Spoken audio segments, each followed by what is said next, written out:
Hitting revenue targets is hard and requires constant hustle. Last quarter's success is already forgotten. Learn the mindset and tactics of today's most successful revenue producers in B2B marketing and sales. We call this the revenue hustle. I'm your host, Tom Hessen, navigating you on this journey.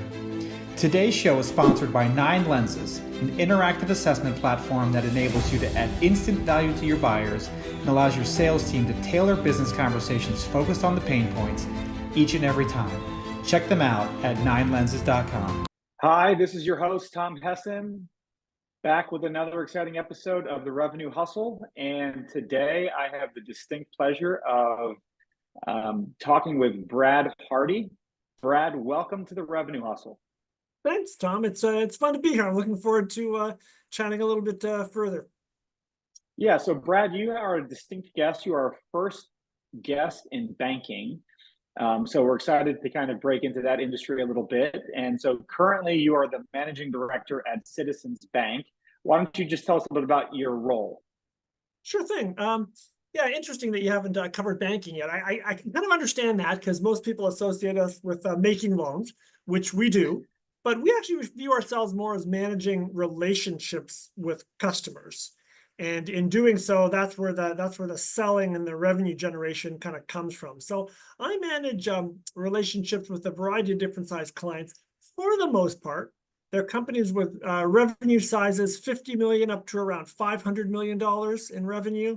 And they do just an incredible variety of different kinds of banking services, from lending, cash management, foreign exchange, and a whole host of other specialty services. So that's really the focus, is really managing the full relationship as opposed to just making a loan.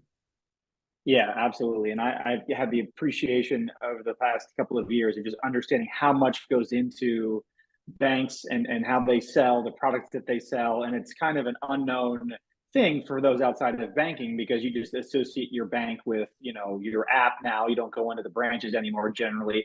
So that's why I was excited to kind of have you on and kind of just talk about what it's like selling for a bank and the relationship. Yeah. So excited for today's conversation. So you know how we do this, Brad. We do revenue rules. So why don't you go ahead and give us your first revenue rule? Okay, my first revenue rule is that cross-selling requires a strong customer relationship. Okay, tell us more. Why is cross-selling so important? Well, from a profitability standpoint, that's really where we make our money in this business. Okay, we're not utilities. We do have shareholders. We do need to make money, and most of that comes through cross-selling of products and services. For the most part, when we start a brand new relationship, it's usually because we're providing them with a loan of some sort and for some reason. Maybe their prior bank wasn't working out, or they need more money, but we're usually lending them some money. But from there, that's just the beginning of the relationship. After that, we really want to be able to leverage what we can do off of that loan to sell them other things where we generate higher margins. Lending is not a huge margin business. It's important to us and the customer. Mm-hmm. But selling them foreign exchange services or cash management services or trust or private wealth management, those are all capabilities which all of our customers use in some form or another. And that's critical for a couple of reasons. One, it helps generate a good banking relationship. And when you've got a good banking relationship where you've looked after the customer for a long time, They don't leave you. So it does enable you to actually grow your business over the years. If you don't do it, you tend to sort of lose customers a little bit more easily. And that's how we grow the bottom line of the business, is by cross-selling. It's the selling that we do into the relationship after we've done that first loan. Yeah, no, and I imagine you're relying on that relationship, right? Because you're spending a lot of time. It's a critical partner of the business, who they bank with, right? Because that's where their money goes, and obviously as businesses grow, their needs diversify and maybe get more complex, and so you guys become a even more strategic partner. And so, how do you go about like building that relationship when it may start off very, transactional in nature? Like, hey, I needed a loan. I applied. I got my loan. So how do you go about kind of starting to grow and maintain that relationship? And then how do you think about bringing in other products and services to obviously kind of hit your own numbers, help the bank hit theirs, but also help the customer? So the first thing that you really need to make sure you do is you need to start understanding your client's needs and goals. And those are easy. Those are not that difficult to sort of understand. You just ask, right? You mean it's really important to ask the client, what are your goals and objectives for the business? And that's going to be a big generator of what they're going to need from you to make those goals. Once you have an understanding of what those needs and those goals are, then you can start to realize, okay, this product over here is probably not one that makes sense for them right now, but these other ones are. And then what you do is you have specialists in all of this stuff that really bring those kind of products to life. Now, I need to know enough about those to pre-qualify Right. them, but I don't need to be an expert. And so inherently our positions are generalist type of jobs where we need to know enough about enough to bring that product partner Right. in.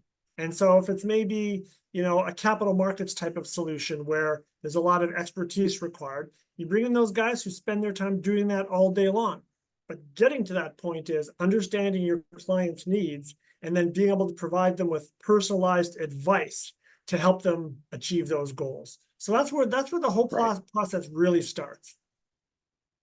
And do you have challenges of people or your customers viewing banks in that way? Like, is it you kind of have to elbow your way in to be like, hey, we're actually more than just your loan servicer or your loan, right? Like, do they understand that there are like that you can provide a lot more value, or like again, you may be working with CFOs or VPs of finances, and they know that, but like, I'm just curious, like, what's the general perception of new customers of their their banking partner?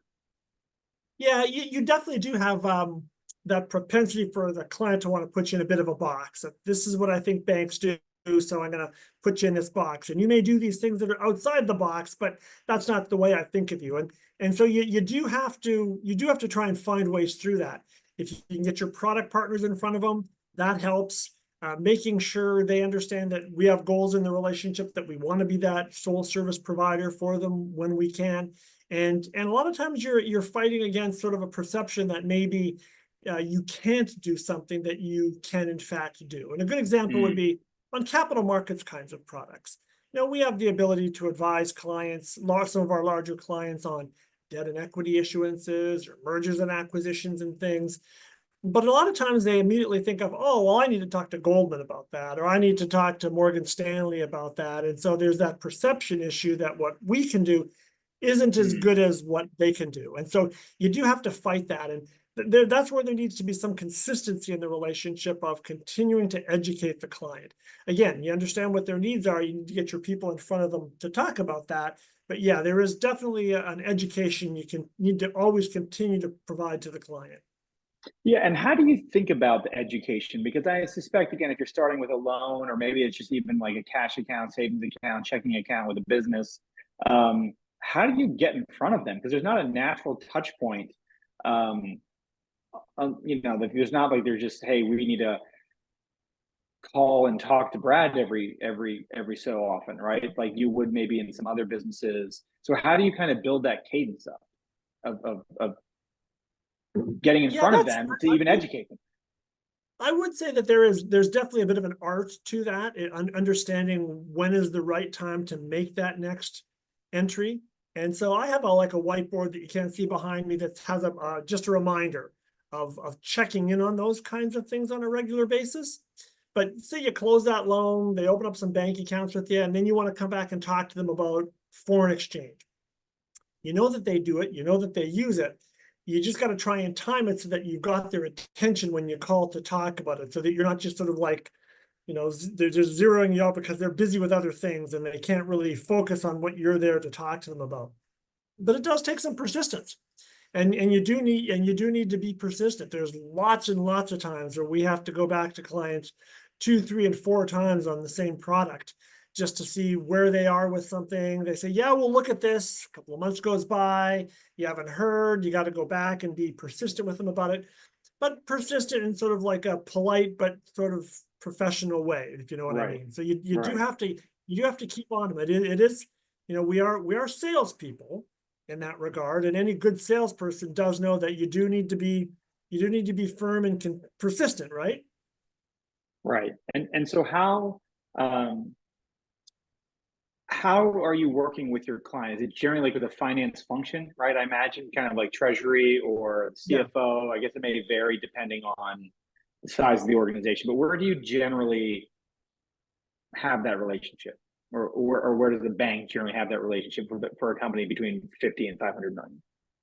So my primary contact for the most part is the chief financial officer, because they're the person who really has the insight as to Right. financially what their product services and needs are. Now, having said that, what we do try to do, because we think it makes for longer, more stable relationships, is we try to introduce more senior people in the organization to their senior people as well. So very common for us to also introduce our division manager, our next person up on the line, all the way up to the CEO level, depending upon the size of the company, so that we've got kind of touches all the way along. And Right. what's really valuable about that is, at some point in the relationship, they're going to need you to do something for them. There's going to be a tough ask. Maybe they want to borrow some more money. Maybe performance hasn't been very good, so they need some leeway. And if you've had the opportunity to make sure that senior people at the client know some senior people here, those conversations are much easier to have and much more productive. And we Mm. often find we get a tremendous amount of support from senior management to do some things that are sort of just a little bit beyond where we would normally go for that kind of a relationship. So the Yeah. larger the customer, the more people there are on their side to talk to, in which case that's when the product people really earn their stripes. So if you've got a really Right. large company, your FX guy has an FX counterpart, your interest rate derivatives guy has a counterpart, your person who manages assets has a dedicated counterpart. And ideally, if you can align each of those people with their dedicated Mm. counterpart, then it makes for a good solid relationship, because everyone in the organization says, oh, of course, yeah, I know the guy over at Citizens, he's terrific. And that's kind of what we want to get in a Yeah. relationship situation. Well, that brings up a great point because your job as the generalist, right? You connect the right experts on your side to the client. And so just one of the things I've observed over the years is that, sometimes people in your shoes that own the relationship, right? You've invested a lot of time and effort building a strong relationship, you're protective of your client, right? Yeah, Generally speaking, because again, you've got a lot of people knocking on your door to say, Brad, let me pitch my product to your client, right? Because those product specialists are also number driven, right? I yes, suspect that they yeah, too have quotas, and they can't just call up your client on their own. They have to work through the relationship manager, you, right? Like that's that's right. the Yeah. general protocol. And so, how do you balance protecting the customer relationship, right? Which we know is just so important, but then also letting the gates open of your product specialist into that relationship in order to do the cross sell. Yeah, there I think you need to develop good working relationships with the product partners. There's a lot more of them than there are of you. So at a big organization like Citizens Bank, I might have a dozen product partners across the entire bank. Not all of them are always relevant to each customer, but there's a lot of Right, them. And right, so what you need to do is you need to find ways to interact with those people. I engage in planning exercises with them on kind of a regular, recurring basis, where we'll go through my list of clients and prospects. And somebody might say, yeah, I'd love to talk to that customer on your list. I think that'd be a great opportunity for me. Okay, I put that down as an opportunity. Now, sometime over the next quarter, I need to try and find a way to make that happen for him, to try and find a way mm, to get him introduced. And that means me following up on his behalf and then me teeing him up so that he can have that conversation.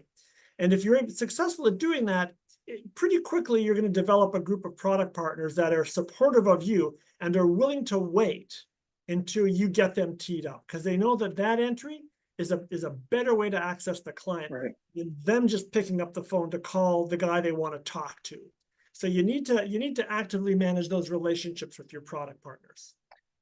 Yeah, and do you find that the ask of your client to, hey, meet with my product specialist is a big ask? Like you can only do that so often, right? You can only get so many 30-minute, 60-minute meetings with the CFO. So, how do you spend that political capital, right? Knowing that 30-minute, 60-minute meeting is a big ask. Yeah, the way I try to do it, and this is, I can't say how others view it. The way I try to do it is I try to think of, if there's 4 product partners that want to meet the customer to talk about their product, but as you say, I have only kind of, over the next quarter, I've only got like 1 chit to use up. I'm probably going to go with the product partner that I think has the biggest strategic impact on the relationship. Right. Mhm. So it positions us strongly. It makes us look like a thought leader. It's giving them high value advice, and in some cases, that opportunity might be a smaller possibility of happening. Like you can issue equity or debt. They might not do it very often, but it's important to them when they do it. Versus bringing in, and not to pick on anybody, like the FX advisor. FX is largely a commodity product. Yeah, we do a fair bit of that, but that's going to be less impactful on the client relationship than if I brought in the investment banker, for example. So you try to think for each client, what's gonna move the needle? What's gonna make them think of us as the best provider that we can possibly be, and make them think, Right. yeah, Right. I'm getting Right. good support from citizens, and I try to focus on that. Yeah, no, that's smart. Now, banks have different customer segments, right? You mentioned 50 to 500 million. You've probably got something from, I don't know, 10 to 50 million, and then below 10 and below 2, right? You have different customer segments. Yes, that's right. And obviously, a very small business that's doing $1 million in revenue is a very different business than doing $100 million Yes, in revenue, right? So, generally speaking, the number of customers a relationship manager like yourself have to manage varies, right? that's So right. like It does. at Yep. your size customer segment, how many relationships or customers do you have to manage versus, someone in your same role but in a different customer segment? Let's say Yeah, 1 million, 2 million, $3 million revenue companies, they usually have a lot more customers they to do. manage Yes. than the one you do. So I'm just curious. Now, again, I don't know if you've been in that role earlier in your career, right, where you've had to, Yeah, I have have. $2 million businesses where you have 150 customers to manage. So I'm just kind of curious, just in that part, like, how do you manage the relationship when you have almost no time to actually manage a relationship because you've got so many customers that you actually have to Yeah. touch? So let me talk about that a little bit. Let me start at like the Fortune 500 level, because that's when I first came into this kind of banking. That was the strata of customers that I was focused on. Fortune 500 companies. If you're a manager of those kind of client relationships, once you get to around 12 or 13 of those names, it starts to become a pretty full day. And the reason is they use everything. They use every product in the world, and every one of your product people would love to go and meet that customer, and that customer has one of everybody.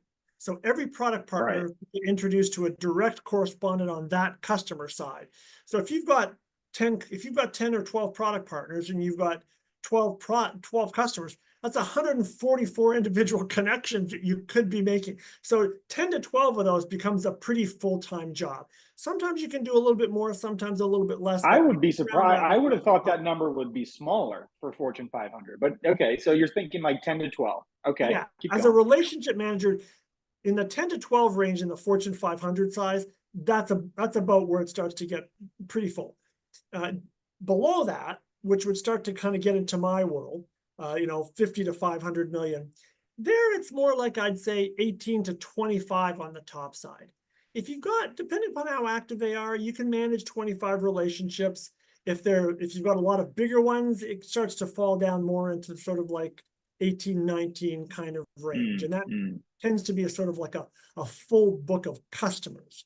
Now, you still need to be generating revenue, so you got some prospecting you need to do, which we can talk about later. Now, below my group would be what we would call business banking. And those are Right. customer sizes, 50 million in revenue, down to, call it, 15 million in revenue. And there again, you can virtually double my numbers. They're managing 50, 60 or more customer relationships. And as you say, if you go even lower to that, sort of 10 million or below, maybe they're banked out of a branch, but there might only be one person at branch and they're managing 75 or more of those kind of customers. So yeah, smaller customers, they just don't have as many needs. Once you've done that initial loan and some cash accounts and maybe some credit cards, there's not a lot else that they do. So they just aren't as time consuming as banking IBM, for Right. example. Right. And so then that relationship tends to be more transactional, right? Very much Because, so. Yeah. right. And I think that's where we see, in my day job at Nine Lenses, where that's where there's the desire to be more consultative, but it's really hard because you have so little time to know all, the businesses that you have to manage, right? To Yeah, that level that's of right. like that you're talking about. What are your goals? What are your objectives? What are your challenges? Where are you trying to go the next 6 months, right? That's really hard to manage over 75 customers or more. Yeah, you really just can't do it. I mean, what needs to happen then as the customer kind of grows, it almost needs to sort of transition back up that scale so that they can be put with a group that has the requisite time and expertise to continue to nurture that relationship and give that client a good Yeah. experience. We do want our clients to have good experiences with us. So it does mean they need to be sort of put with a banking group that's commensurate with their needs. Right. Okay. So great discussion. Let's transition to your second revenue rule. So why don't you go ahead and give it to us?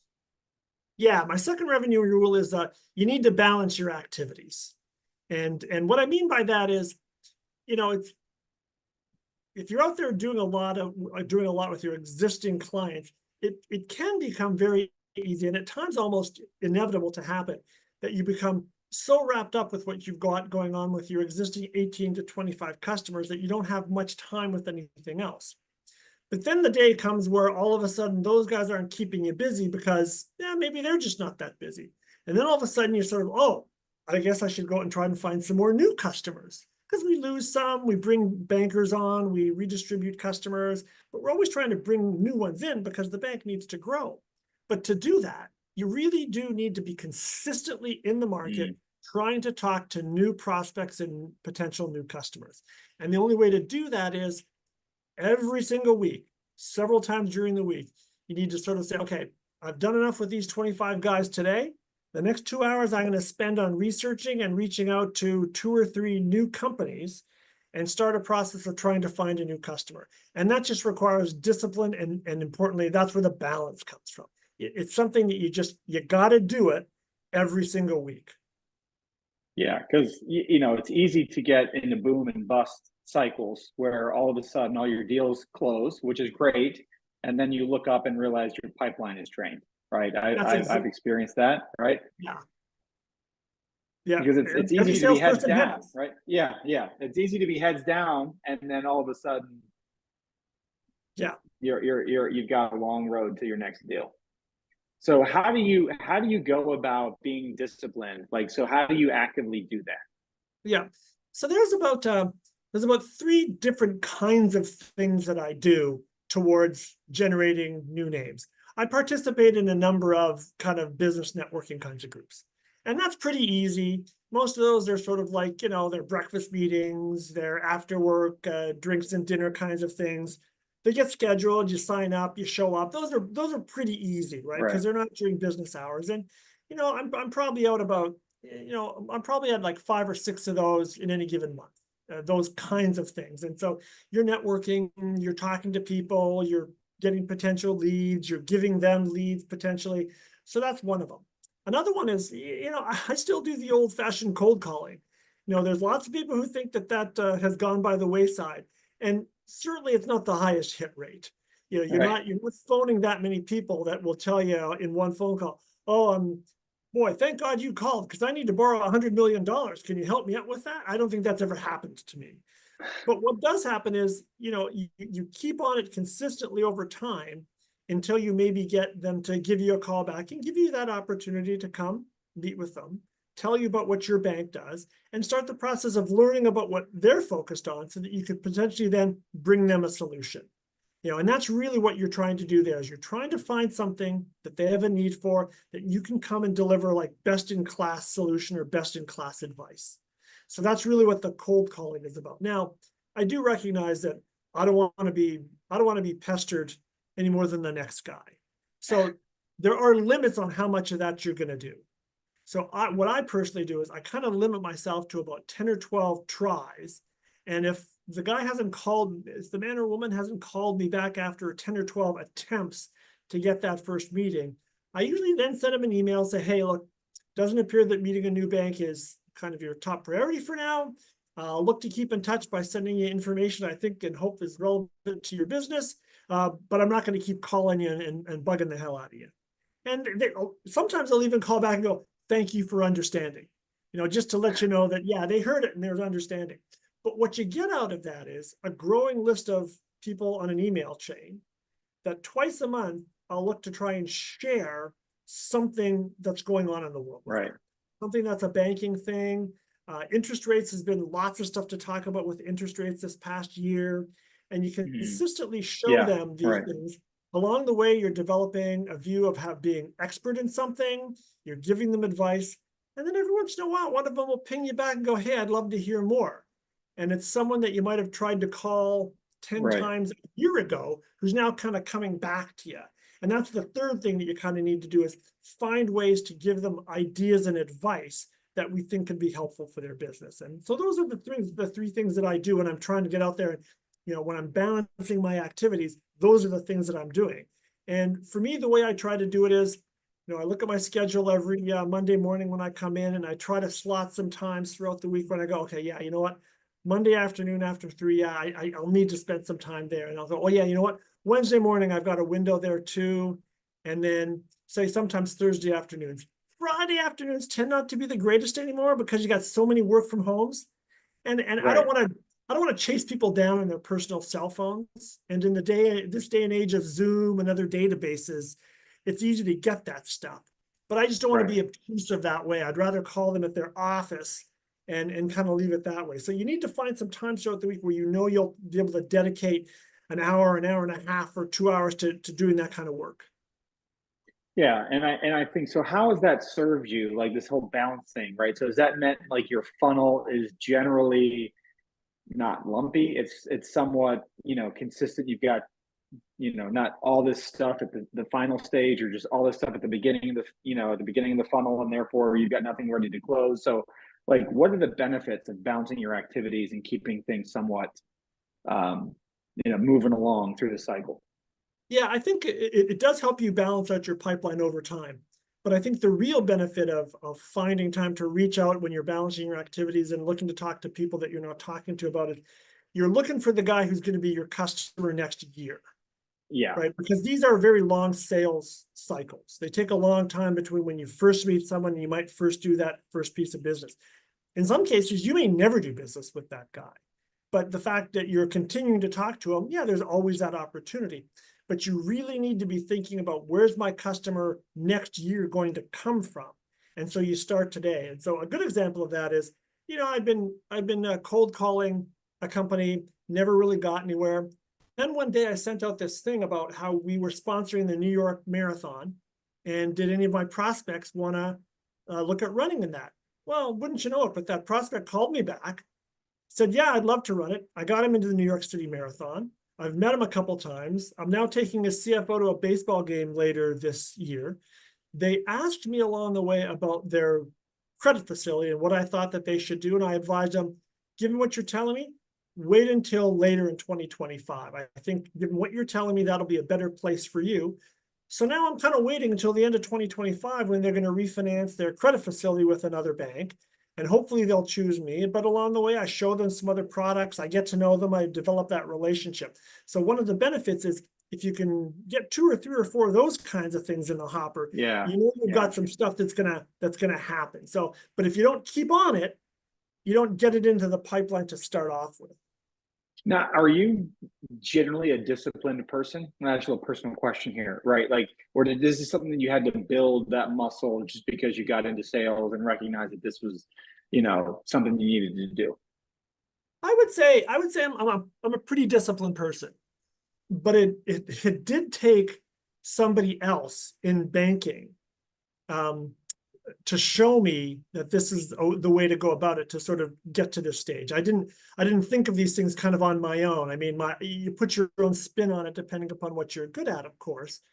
But somebody else along the way sort of pointed out that these are the kinds of things that you need to do. So for me, the discipline around it became pretty easy because I'm disciplined. But the thought of spending your time like that throughout the week and making sure you're focused on certain kinds of things. That was something Right. that was kind of shown to me by more experienced bankers. And yeah, I learned a little bit here in a course there. And you kind of learn some stuff and you attempt to extract what you think is the best out of everything that you've learned. And that's how I've kind of put it together. Now that's a great example of because I find it's discipline is something obviously people can get better at, but some are more natural at it than others. Um, I think just I don't know human wiring in some ways. Um, Very but true. yes, it's very very helpful in sales for certain. So Brad, tell us how you got into banking and sales within banking. So when I came out of college, I went into public accounting. So I went into I worked with one of the big CPA firms and realized that, and then along the way while I was there, I did my MBA in finance and started to realize I liked finance a whole lot more than I liked accounting. So I just said, okay, well, okay, I'm gonna have to make a U-turn here. Um, Wound up getting a job with a bank, but in their audit department. So it wasn't where I wanted my career to go, but I thought, okay, I might be able to make something of this. And sure enough, I started getting to know some folks at the bank I was working at. They said, hey, you know what? There's this training program coming up, and we think you'd be kind of an ideal fit for it. And when I joined that organization, I let my senior management there know that, yeah, I'm happy to be here for a while. It's not my intended career path. I'd like to know that if I come here and do a good job, you'll be helpful for me moving down a different direction. And the different direction was kind of undetermined. I was young Right, enough and right, ignorant enough that I didn't know what that looked like at the right. time. And then this opportunity came up and it sounded better than what I was doing. I never realized it was a sales job.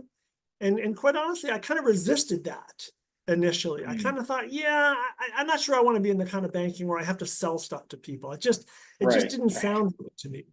But the more I went and got more experienced at it, the more I realized, yeah, it's not what I thought it was. right. I had sort of like a bit of a jaded view of sales. Sure. There's a lot of people who tend to view sales with sort of a negative connotation.